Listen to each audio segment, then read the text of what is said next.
अब मत करो समय बर्बाद, ना मिलेगा ये मौका बार बार। ज्वाइन करो सॉफ्टवेयर इंजीनियरिंग इस बार।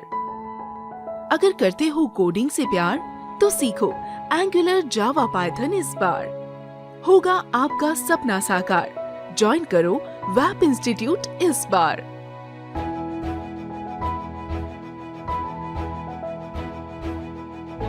हेलो स्टूडेंट्स, ये C++ का चैप्टर 5 है। C++ से रिलेटेड एक बड़ा ही इंपॉर्टेंट वीडियो प्लेलिस्ट में आपको मिलेगा। जब आप प्लेलिस्ट में जाओगे तो स्पेशल वीडियोस फॉर डेवलपर ये प्लेलिस्ट दिखेगा। इसके अंदर आपको एक वीडियो दिखेगा, can I get jobs after reading C and C++। ज़रूर देखिए इस वीडियो को।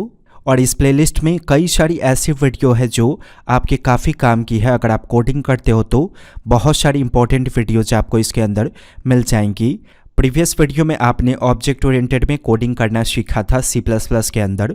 ऑब्जेक्ट ओरिएंटेड की कोडिंग करने के लिए हमें किसी भी नाम से क्लास बनाना होगा। जैसे मैंने वेब नाम से एक क्लास क्रिएट किया। इस क्लास के अंदर का कोड तब तक एग्जीक्यूट नहीं करेगा जब तक हम इस क्लास की सहायता से कोई ऑब्जेक्ट प्रिपेयर ना करें। तो ऑब्जेक्ट वहाँ प्रिपेयर करते हैं जहाँ आपको क्लास के कोड को एक्सेस करने की आवश्यकता हो। जैसे मुझे इस क्लास के कोड को मेन फंक्शन के अंदर एक्सेस करना है तो मैं इस क्लास की सहायता से ऑब्जेक्ट बनाने का काम मेन फंक्शन में ही करूँगा। तो ऑब्जेक्ट बनाने के लिए पहले क्लास का नाम देंगे और कोई भी नाम सोचेंगे ऑब्जेक्ट का। जैसे मैंने OBJ डिफाइन कर दिया, मतलब ये हुआ कि मैंने एक ऑब्जेक्ट बनाया वेब नाम के क्लास की सहायता से। अब इस मेन फंक्शन के अंदर आप OBJ यानी कि ऑब्जेक्ट की सहायता से इस क्लास के अंदर के किसी भी कोड को एक्सेस कर पाओगे। क्लास के अंदर जब भी हम वेरिएबल क्रिएट करेंगे तो कहेंगे हमने एट्रीब्यूट क्रिएट किया या प्रॉपर्टी क्रिएट किया। तो आप ऐसे पढ़ो कि हमने क्लास के अंदर x नाम से प्रॉपर्टी क्रिएट किया। सेमीकोलन से सेपरेट करेंगे इसे। ये प्रॉपर्टी तभी एक्सेस होगा ऑब्जेक्ट की सहायता से जब ये प्रॉपर्टी पब्लिक हो। तो इस प्रॉपर्टी को पब्लिक बनाने के लिए इससे पहले पब्लिक कीवर्ड का इस्तेमाल करेंगे और कॉलन का सिंबल डिफाइन कर देंगे। अब इसके बाद जितने भी प्रॉपर्टी हम बनाएंगे वो सारे पब्लिक होंगे, यानी कि उन सभी प्रॉपर्टीज़ को आप ऑब्जेक्ट की सहायता से एक्सेस कर पाओगे। अगर मुझे x एक्सेस करना है तो मैं यहाँ पे राइट करूँगा ऑब्जेक्ट डॉट x। अगर मुझे y एक्सेस करना है तो मैं यहाँ पे राइट करूँगा y। तो ये ध्यान रखिएगा कि क्लास के अंदर का कोई भी कोड ऑब्जेक्ट की सहायता से ही एक्सेस होगा। इसीलिए हमने x को एक्सेस करने के लिए ऑब्जेक्ट डॉट x राइट किया और यहाँ ऑब्जेक्ट डॉट y हमने राइट किया। जिस तरह से क्लासेस के अंदर आपने प्रॉपर्टीज़ को क्रिएट किया वैसे ही क्लासेस के अंदर आप फंक्शंस भी क्रिएट कर सकते हो। जैसे मैंने डेमो के नाम से फंक्शन क्रिएट किया इस तरह से। और जो कोड आप करना चाहते हो डेमो फंक्शन के अंदर आप कर सकते हो। अगर आपको डेमो फंक्शन की सहायता से कोई आउटपुट चाहिए तो आप इस तरह से cout की सहायता से कुछ आउटपुट को प्रेजेंट कर सकते हो। इस तरह से मैंने यहाँ पे राइट कर दिया हेलो वेब। जब तक डेमो फंक्शन आप कॉल नहीं करोगे तब तक ये रिजल्ट आपको नहीं दिखेगा।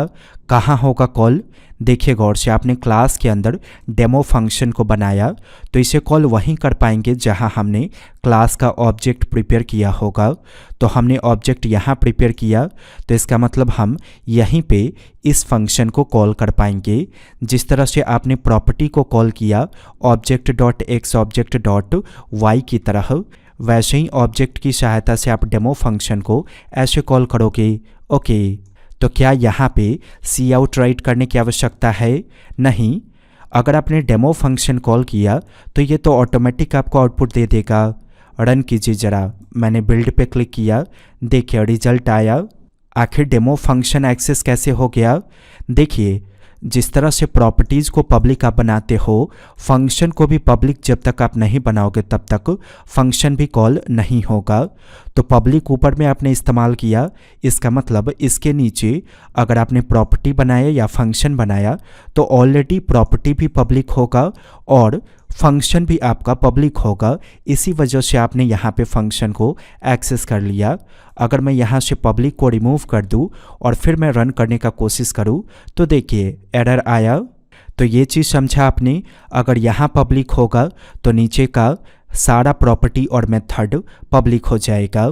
पब्लिक के अलावा भी कई सारा चीज़ होता है, लेकिन अभी आपने उतना पढ़ा नहीं है, इसीलिए उस टॉपिक को कवर नहीं किया जा सकता इस वीडियो में। पब्लिक का क्या इंपॉर्टेंस है ये आप समझ चुके होंगे।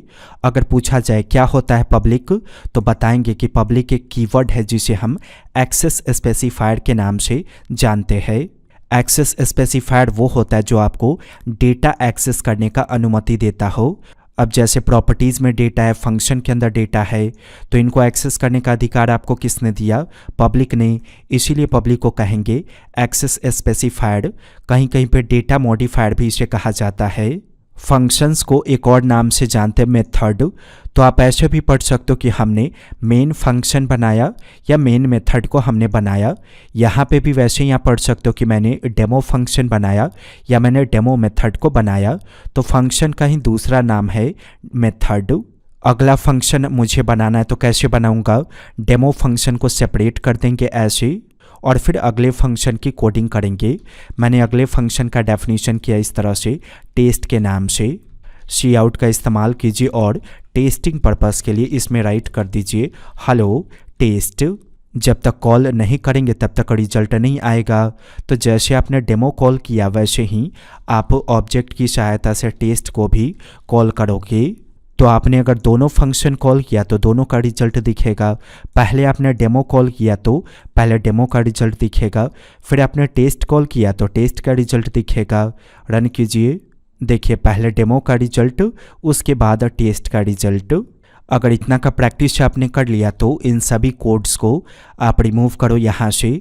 मैं फिर से फंक्शन प्रिपेयर करता हूँ वापस डेमो के नाम से। मुझे इस फंक्शन के अंदर ये प्रॉपर्टी एक्सेस करना है x और y। कैसे एक्सेस होगा? नॉर्मली आप राइट कर सकते हो ऐसे ही x, क्योंकि आपने जो फंक्शन बनाया वो क्लास की बॉडी में है। इसका मतलब ये फंक्शन क्लास के प्रॉपर्टी को ऐसे ही डायरेक्टली एक्सेस कर लेगा। अगर x को प्रिंट करना है तो सी आउट की सहायता से हम x को ऐसे प्रिंट करेंगे, लेकिन आप रन करोगे तो रिजल्ट नहीं दिखेगा आपको। देखिए कोई रिजल्ट नहीं आया, क्योंकि ये जो फंक्शन है डेमो ये कॉल करना होगा ऑब्जेक्ट की सहायता से। आप यहाँ पे राइट करो ऑब्जेक्ट डॉट डेमो। देखिए आया 1 2 3। थोड़ा सा रिटर्न को रिवाइज कर लीजिए, क्योंकि आपने सी लैंग्वेज में रिटर्न के बारे में पढ़ा था। रिटर्न कीवर्ड की सहायता से आप किसी डेटा को रिटर्न कर पाओगे। अगर मैं यहाँ पे राइट करता हूँ रिटर्न x, तो x का जो डेटा है 1 2 3 वो रिटर्न हो जाएगा। लेकिन कहाँ रिटर्न होगा, जाएगा कहाँ रिटर्न होकर, ये आपको समझना होगा। अगर कोई फंक्शन कोई डेटा रिटर्न करेगा तो वो वहीं जाएगा जहाँ आपने कॉल किया। तो ये फंक्शन डेमो फंक्शन आपने यहाँ कॉल किया तो x जो है वो रिटर्न होकर कहाँ आएगा? यहाँ पे। आप चाहो तो इसे आप वेरिएबल में रख सकते हो, क्योंकि ये क्या रिटर्न करेगा? डेमो फंक्शन x का डेटा। आप इंट की सहायता से वेरिएबल क्रिएट करो x के नाम का। इंट की सहायता से क्यों क्रिएट करेंगे? क्योंकि आप रिटर्न x को कर रहे हो और x में इंटीजर डेटा है। मुझे प्रिंट करना है तो मैं किसे प्रिंट करूँगा? x को। तो सी आउट की सहायता से आप x को प्रिंट कर लो। रन कीजिए, देखिए रिजल्ट आया 1 2 3। इस लाइन को फिर से समझिए, हमने फंक्शन कॉल करके वेरिएबल में रखा। याद रखिए फंक्शन कॉल करते वक्त वेरिएबल में आप तभी रख सकते हो जब वो फंक्शन कोई डेटा रिटर्न करे। जैसे आपने रिटर्न की सहायता से इस फंक्शन के अंदर से x रिटर्न किया, तो ही इस फंक्शन को कॉल करते वक्त आप इसे किसी वेरिएबल में रख सकते हो। अगर यहाँ पे रिटर्न नहीं होता, जैसे सपोज कीजिए यहाँ पे होता सी आउट और इसके अंदर कोई डेटा यानी कि डमी कंटेंट ऐसे रिटर्न होता, तो क्या इसे वेरिएबल में आप रख सकते हो फंक्शन कॉल करते वक्त जैसे हमने यहाँ पे रखा? नहीं। एक फंक्शन को कॉल करते वक्त तब तक आप उसे वेरिएबल में नहीं रख सकते हो जब तक वो फंक्शन कोई डेटा रिटर्न ना करे। इसीलिए जब हमने इस तरह से रिटर्न किया तो हमने फंक्शन कॉल करके वेरिएबल में रखा। लेकिन अगर यहाँ नहीं होता रिटर्न तो फिर हम नहीं रख सकते थे इसे किसी वेरिएबल के अंदर। तो इसने जो रिटर्न किया वो हमें प्रिंट करना था, इसीलिए हमने x नाम के वेरिएबल में रखा। ज़रूरी नहीं है कि आप वेरिएबल में ही रखो। ये फंक्शन अगर डेटा रिटर्न कर रहा है तो डायरेक्टली आप चाहो तो सी आउट की सहायता से आप प्रिंट कर सकते हो। तो x का जो वैल्यू होगा वो यहाँ आएगा और सी आउट की सहायता से वो आपको दिख जाएगा। टेस्ट कीजिए। देखिए आया 1 2 3। अब थोड़ा कंस्ट्रक्टर के बारे में जानिए, क्या होता है कंस्ट्रक्टर ऑब्जेक्ट ओरिएंटेड के अंदर। क्लास के अंदर जब आप फंक्शन बनाओगे और वो फंक्शन क्लास के नाम पे ही होगा तो उसे कहा जाएगा कंस्ट्रक्टर। यानी एक ऐसा फंक्शन जो क्लास के अंदर क्लास के नाम से ही बना हो उसे कहा जाएगा कंस्ट्रक्टर। ओके, जो कोड आप करते थे किसी फंक्शन के अंदर वो कोड आप यहाँ भी कर सकते हो। अंतर क्या होगा वो आपको समझना होगा। जिस तरह से डेमो फंक्शन आपको कॉल करना पड़ा वैसे ही वैब फंक्शन आपको कॉल करने की आवश्यकता नहीं है, क्योंकि वैब एक कंस्ट्रक्टर है और कंस्ट्रक्टर कॉल नहीं किया जाता है। जैसे ही आप ऑब्जेक्ट प्रिपेयर करोगे कंस्ट्रक्टर ऑटोमेटिक कॉल हो जाएगा आपका। देखिए गौर से, मैंने सिर्फ ऑब्जेक्ट प्रिपेयर किया, क्या मैंने यहाँ पे ऑब्जेक्ट डॉट वैब राइट करके कंस्ट्रक्टर कॉल किया? नहीं, मैं सिर्फ ऑब्जेक्ट प्रिपेयर करके अगर छोड़ दूँ और फिर मैं इसे रन करूँगा तो देखिए क्या रिजल्ट आया, हेलो सर। कहाँ रिटर्न था हेलो सर? देखिए वैब फंक्शन के अंदर। तो वैब फंक्शन हमें कॉल नहीं करना पड़ा। यही अंतर होता है कंस्ट्रक्टर वाले फंक्शन में और कोई अनदर फंक्शन में। अनदर फंक्शन कॉल करना पड़ेगा, कंस्ट्रक्टर बनाएंगे तो कॉल नहीं करना पड़ेगा, क्योंकि कंस्ट्रक्टर उसी वक्त ऑटोमेटिक कॉल हो जाएगा जिस वक्त क्लास का ऑब्जेक्ट हम बनाएंगे। ओके, तो मान लीजिए आप कोई कैलकुलेशन परफॉर्म करना चाहते हो और आप चाहते हो वो कैलकुलेशन का रिजल्ट आपको ऑब्जेक्ट बनाते वक्त ही मिल जाए, तो आप सिंपली क्लास के अंदर कंस्ट्रक्टर बना लोगे। ऐसे जो कैलकुलेशन आप करना चाहते हो वो कैलकुलेशन आप कर लो। मैं किसी वेरिएबल में नहीं रखता हूँ, मैं डायरेक्ट इसे सी आउट की सहायता से प्रिंट करने का कोशिश करता हूँ। तो मुझे इस रिजल्ट को प्राप्त करने के लिए यहाँ पे अब ऐसे राइट करने की आवश्यकता नहीं है, यानी कि वैब को कॉल करने की आवश्यकता नहीं है, क्योंकि वैब एक कंस्ट्रक्टर है और ऑटोमेटिक वो कॉल हो जाएगा ऑब्जेक्ट बनाते ही।